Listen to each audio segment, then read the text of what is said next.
অস্ট্রেলিয়ার বিপক্ষে ব্রাজিলের দল ঘোষণা কবে হবে?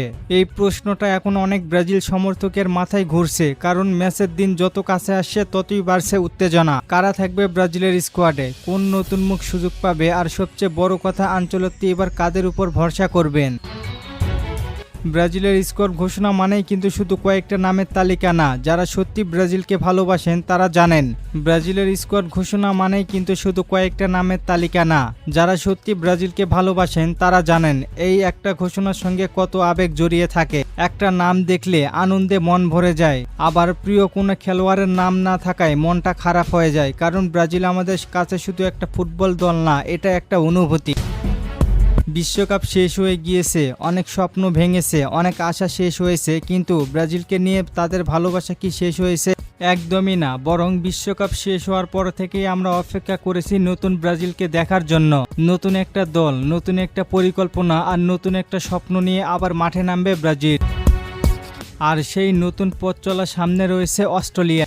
ব্রাজিল 25শে সেপ্টেম্বর অস্ট্রেলিয়ার বিপক্ষে প্রথম ম্যাচ খেলবে, এরপর 29শে সেপ্টেম্বর আবারও অস্ট্রেলিয়ার মুখোমুখি হবে 5 বারের বিশ্ব চ্যাম্পিয়নরা, অর্থাৎ একই প্রতিপক্ষের বিপক্ষে 2 ম্যাচ। আর এই ম্যাচগুলো হতে যাচ্ছে নতুন ব্রাজিলকে পরীক্ষা করার জন্য গুরুত্বপূর্ণ সুযোগ। কিন্তু এখন আসছে প্রশ্ন, দল ঘোষণা হবে কবে?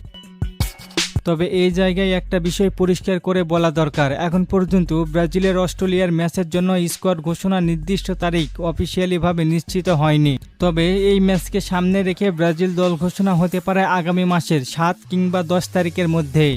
ম্যাচ যত কাছে আসছে স্কোয়াড নিয়েও তত আলোচনা বাড়ছে। আনচেলত্তি কাদের ডাকবেন, কোন তরুণকে সুযোগ দিবেন, কার উপর আবার ভরসা করবেন, এসব নিয়ে এখন থেকে ব্রাজিল সমর্থকের মধ্যে উত্তেজনা শুরু হয়ে গিয়েছে। ভাবুন তো, একটা ছেলে ছোটবেলা থেকে ব্রাজিলের খেলা দেখেই বড় হয়েছে, পেলের গল্প শুনেছে, রোনাল্দোর গোল দেখেছে, রোনাল্দিনহোর জাদু দেখেছে, কাকার খেলা দেখেছে, নেইমারকে দেখে স্বপ্ন দেখেছে। আর একদিন সেই ছেলেটাই যখন ব্রাজিল জাতীয় দলের ডাক পাবে, তার পরিবারের জন্য সেই মুহূর্তটা কতটা আবেগের হতে পারে। বাংলাদেশে বসে আমরা হয়তো রাত জেগে সেই ম্যাচ দেখব, ব্রাজিল গোল করলে চিৎকার করব, গোল মিস হলে আফসোস করব, ম্যাচ জিতলে আনন্দ করব, হারলে মন খারাপ হবে, কিন্তু পরের ম্যাচে আবারও সেই ব্রাজিলের জার্সি পরে বসে যাব। এটাই তো ভালোবাসা। ব্রাজিল হারলেও ভালোবাসা কখনো শেষ হয় না, ব্রাজিল খারাপ খেললেও শেষ হয় না, একজন তারকা অবসর নিলেও ভালোবাসা শেষ হয় না, কারণ খেলোয়াড় বদলায়, কোচ বদলায়, প্রজন্ম বদলায়, কিন্তু ব্রাজিলের প্রতি ভালোবাসা কখনোই থেমে থাকে না। আর এখন আমাদের সামনে একটা নতুন প্রজন্ম। 5টা বিশ্বকাপের ইতিহাস ব্রাজিলের আছে, কিন্তু 2002 সালের পর থেকে 6ষ্ঠ বিশ্বকাপের অপেক্ষা এখনো শেষ হয়নি। কত বছর চলে গেল, কত তারকা এলেন গেলেন, কিন্তু সেই স্বপ্নটা এখনো আমাদের বুকের মধ্যে বেঁচে আছে।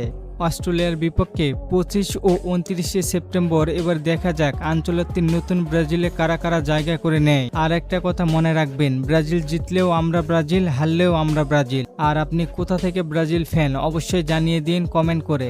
ধন্যবাদ।